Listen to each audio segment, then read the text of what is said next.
इस वर्ष भी आधा राज्य में सुखाड़ हो गया, आधा राज्य में जो किसान की स्थिति थी किसी तरीके से बच पाई। जब काम इतनी तेजी से देखते हुए और अपने अधिकार के लिए भी लड़ते हुए सरकार की मंशा को देखा तो इन लोगों ने, हमारे विपक्षियों ने षड्यंत्र रचना शुरू कर दिया।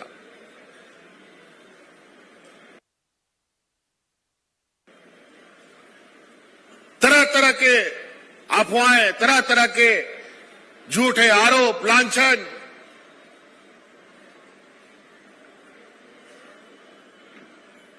लगाने का इन लोगों ने काम किया। इन लोगों का क्या योगदान है इस राज के लिए? राज लेने का कोई इन लोगों ने कोई आंदोलन, कोई लड़ाई लड़ी? नहीं लड़ा। इस देश के लिए कोई लड़ाई लड़ी? कभी नहीं लड़ा। लेकिन आज ये लोग चतुराई से सत्ता में बैठ जाता है और जब जब ये सत्ता में बैठता है, राज हो या देश हो, उसका बद से बदतर कर देता है। आज केंद्र में उनकी सरकार है। आज देखिए आपके सामने महंगाई बेलगाम घोड़े की तरह दौड़ रहा है। ना पेट्रोल डीजल का दाम घटने का नाम ले रहा है, ना दाल चावल आटा सब्जियों का दाम घटने का नाम ले रहा है।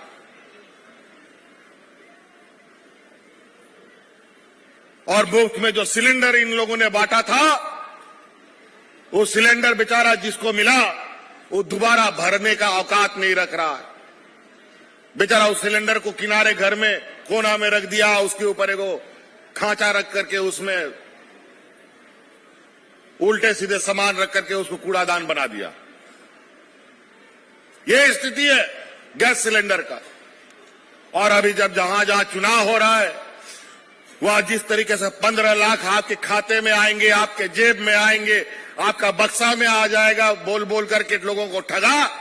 इसी तरीके से जो 1200 का गैस सिलेंडर है, जहां जहां विधानसभा हो रहा है, वहां लोगों को रिझाने के लिए बोलता है कि 400 450 रुपए में सिलेंडर देंगे सरकार आएगी तो। अरे वाह, क्या कमाल है। केंद्र की सरकार बोलता है फलना राज्य में 400 देंगे, लेकिन देश में 1200 रुपया में देंगे। ये क्या तरीका है जी? ये किस तरीके से झूठा घोषणा है? ये कोई नया जुमला है?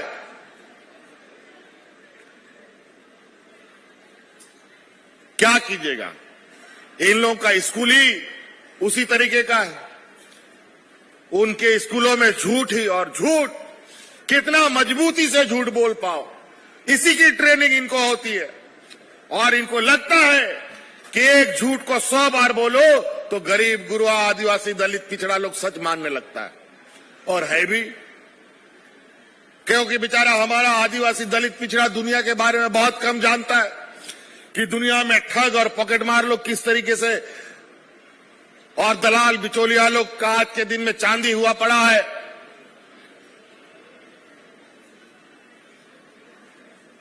और वही लोग हैं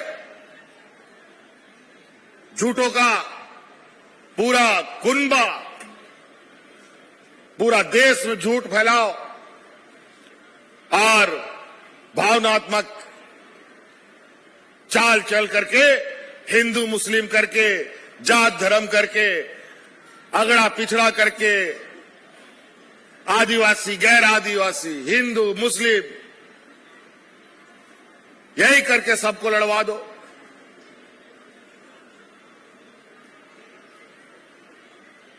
यही इनका चेहरा है। आज मणिपुर में देख लीजिए किस तरीके से आदिवासियों के ऊपर अत्याचार हो रहे हैं। लेकिन आज हमारे विपक्ष के लोगों के मुंह में ताला लगा हुआ है।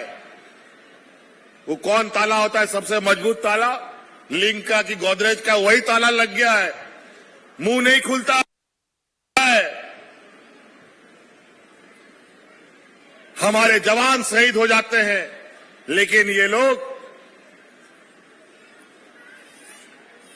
चुप्पी साध लेते हैं।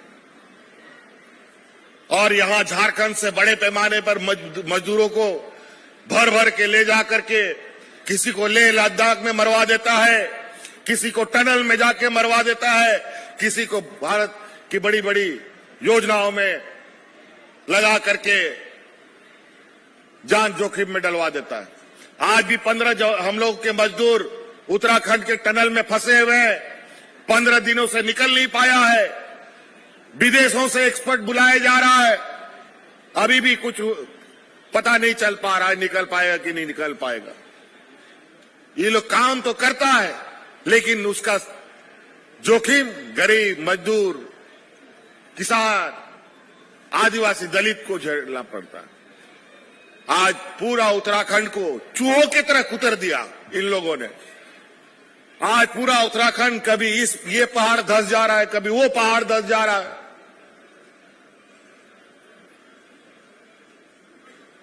कोई सुरक्षा मानकों का पालन नहीं होता है।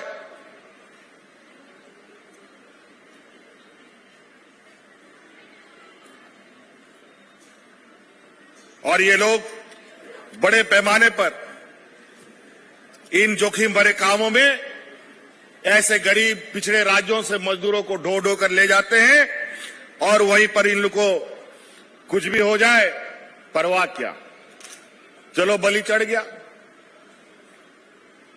वही हालत हुआ था कोरोना में लॉकडाउन करने का।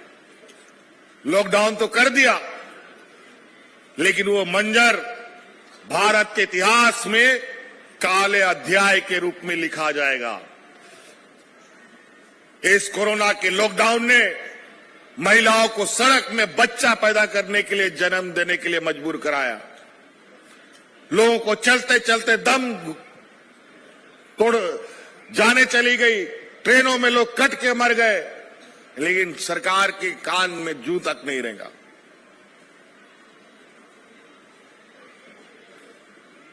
लॉकडाउन अलग, कुछ दिनों के बाद इन लोगों ने आर्थिक रिफॉर्म, आर्थिक फेरबदल इस तरीके से किया लॉकडाउन करके कि लॉकडाउन बोले नोटबंदी करके कि घर में गरीब गुरुआ के पास जो पैसा कौड़ी था सब निकाल करके बैंक में घुसवा दिया।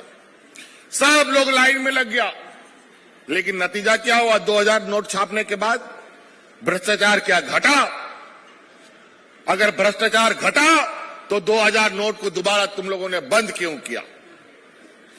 कहीं ना कहीं इस 2000 नोट छापने के पीछे भी इनकी गलत मंशा थी।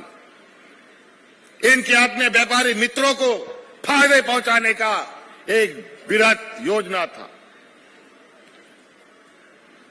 महंगाई ऐसा कि आज आलू प्याज के लिए भी लोगों को सरकारी दुकान में लाइन लगाना पड़ता है। यह स्थिति है।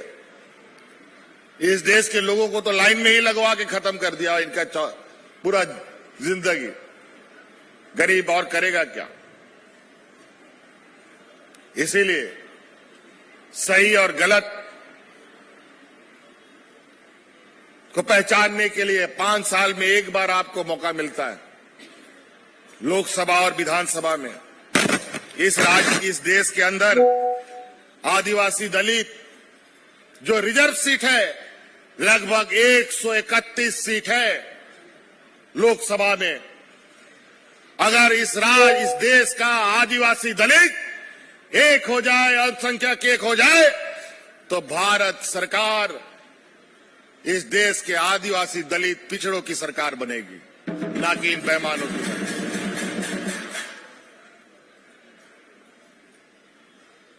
तो कई ऐसी चीजें जो आपको जाननी चाहिए कि देश में आपके पास कितना बड़ा ताकत है।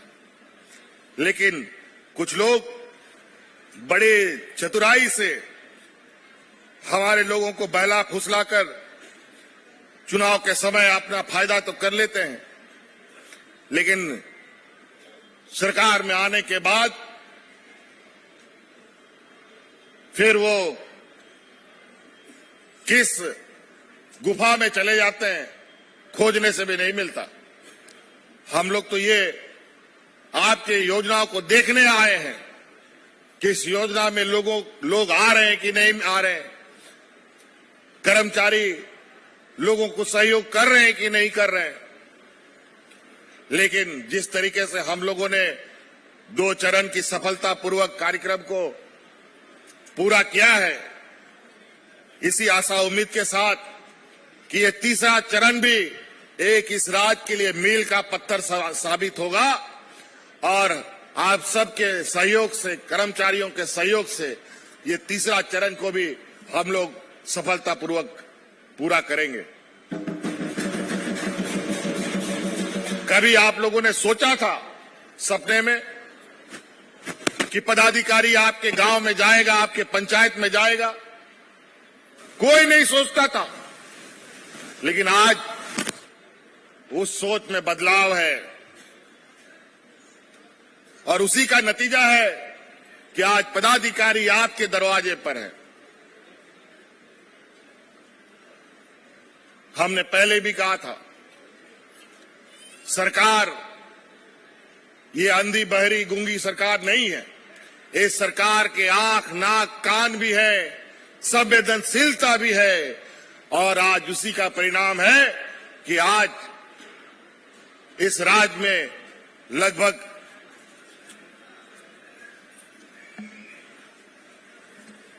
1,08,000 लोग को हम लोग पेंशन दे रहे हैं। 1,08,000 लोगों को, और उसमें 76,000 तो राज्य सरकार जो अभी सर्वजन पेंशन के माध्यम से हम लोगों ने जोड़ा, उससे पहले मात्र 32,000 लोगों को ही हम लोग पेंशन देते थे, जिसमें केंद्र सरकार भी थोड़ा सहयोग करता है। और सहयोग कितना करता है? 300-250 रुपया केंद्र सरकार देती है और 1,000 रुपया राज्य सरकार देती है। ये हालत है।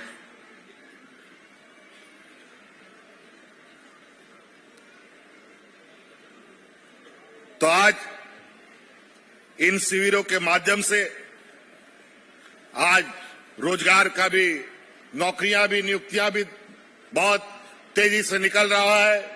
शिक्षकों की बहालियां भी निकलने जा रही है। कई जेसीसी, जेपीएससी के माध्यम से बहाली हुई भी है, अभी हो भी रहे हैं।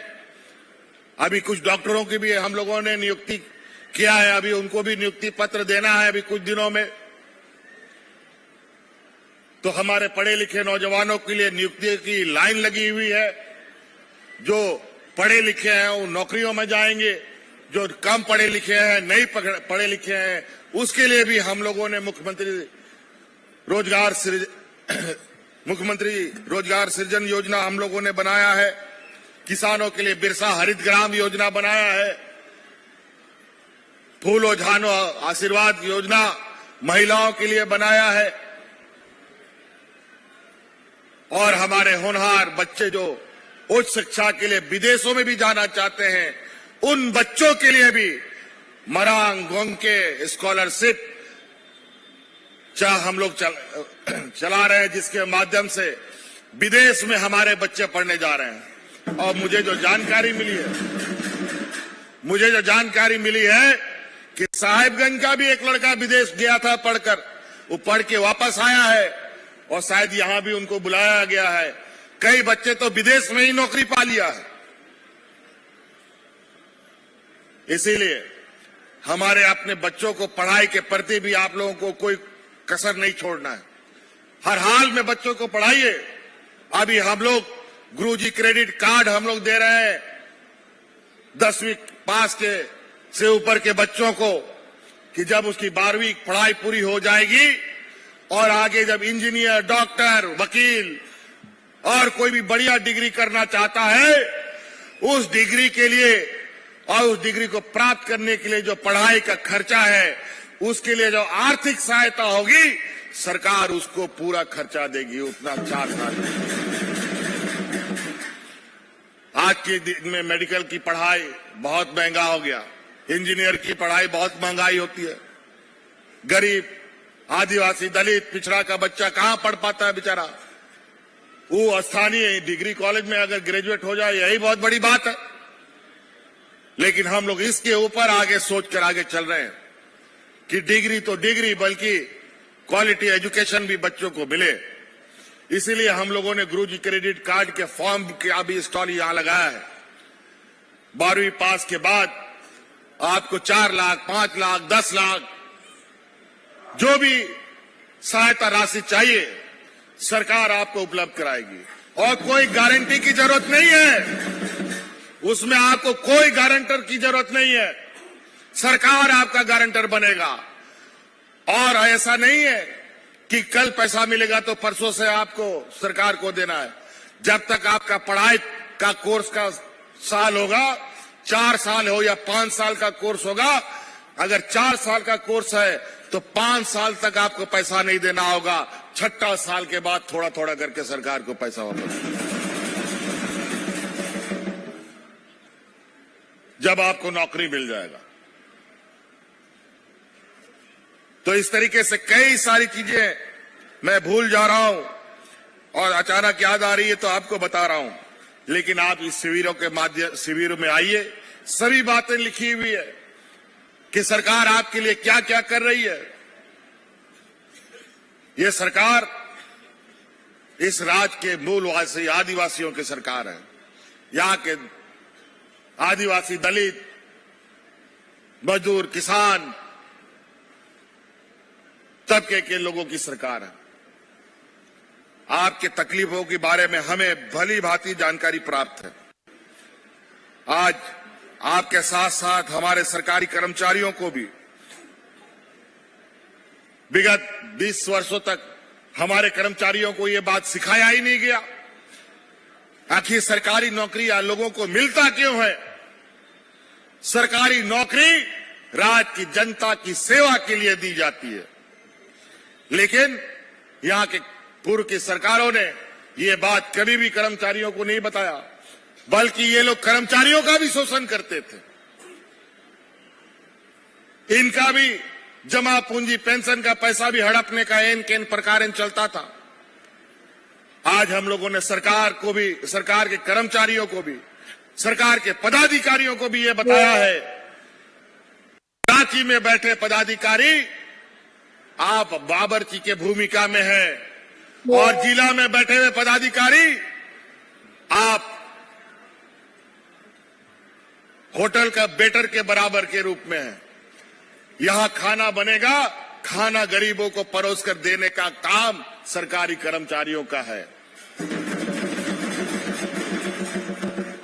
तो इसलिए आपको जो भी सरकारी योजनाएं हैं वो गरीबों तक पहुंचाना आपका दायित्व है, आपका कर्तव्य है, आपकी जिम्मेवारी है।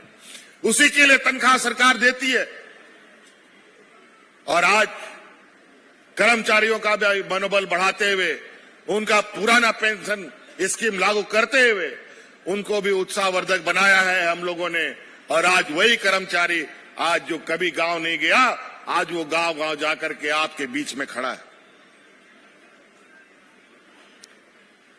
तो जैसा मास्टर होगा वैसे ही ना विद्यार्थी भी लोग होगा, वही हाल था पहले। और आज उल्टे सीधे झूठा आरोप लगा करके लोगों को गुमराह किया जा रहा है कि हेमंत सोरेन ईडी सीबीआई से डरता है। अरे भाई, अगर गलत किया है तो हमको बांध करके ले जाओ ना, फांसी पे चढ़ा दो। कौन मना किया? जरा बांध के दिखाओ, सजा दे के दिखाओ। तुम लोगों की गीदड़ भभकी हम लोगों ने सदियों से सुना है, हमारे पूर्वजों ने सुना है और हम सुन रहे हैं। ये कोई नई बात नहीं है।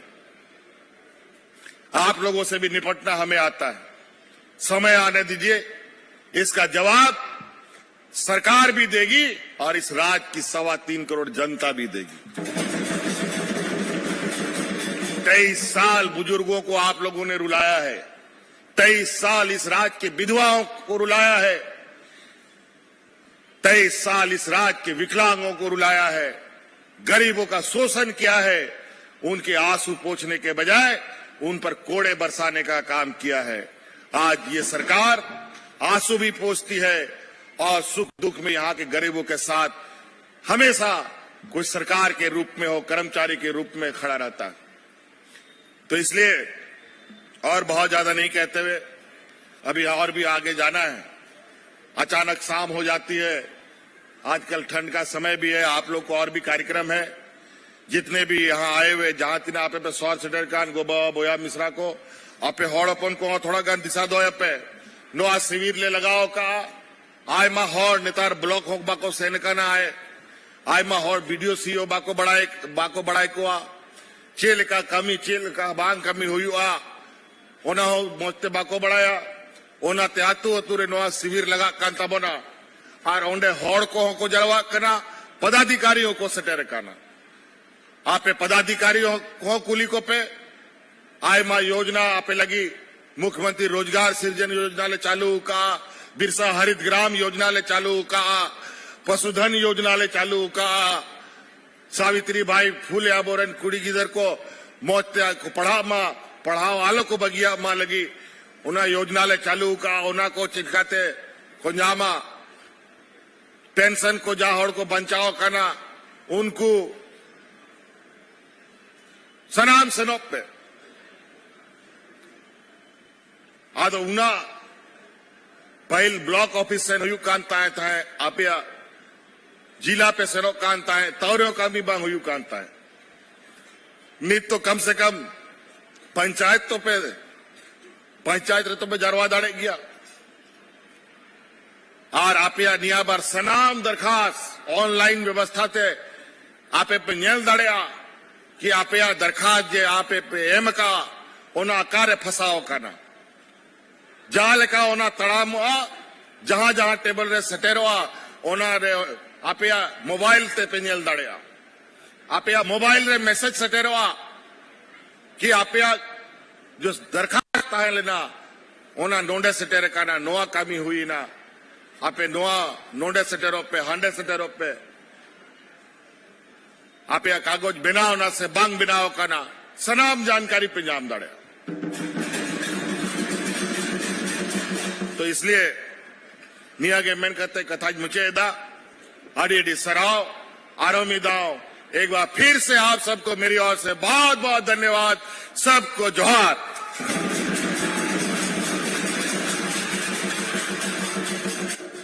आपके आशीर्वचनों के लिए शुभकामनाओं के लिए बहुत बहुत धन्यवाद माननीय मुख्यमंत्री जी। अभी परिसंपत्तियों का वितरण भी माननीय मुख्यमंत्री जी के करकमलों द्वारा किया जाना है, लेकिन उससे पहले जिस लड़के का साहेबगंज के जिस लड़के का माननीय मुख्यमंत्री जी ने जिक्र किया वो है श्री अजय कुमार यादव जी, जो मरांग गोम के जयपाल सिंह मुंडा ओवरसीज स्कॉलरशिप 2022 योजना के तहत बर्मिंघम सिटी यूनिवर्सिटी इंग्लैंड से जिन्होंने इंटरनेशनल MBA किया है और यूनिवर्सिटी टॉपर भी बने हैं। मैं आपको सादर आमंत्रित करती हूं आज के इस अवसर पर आए और 2 शब्दों में अपनी जो बातें हैं, अपने अनुभव हैं, माननीय मुख्यमंत्री जी और हम सबके समक्ष रखें।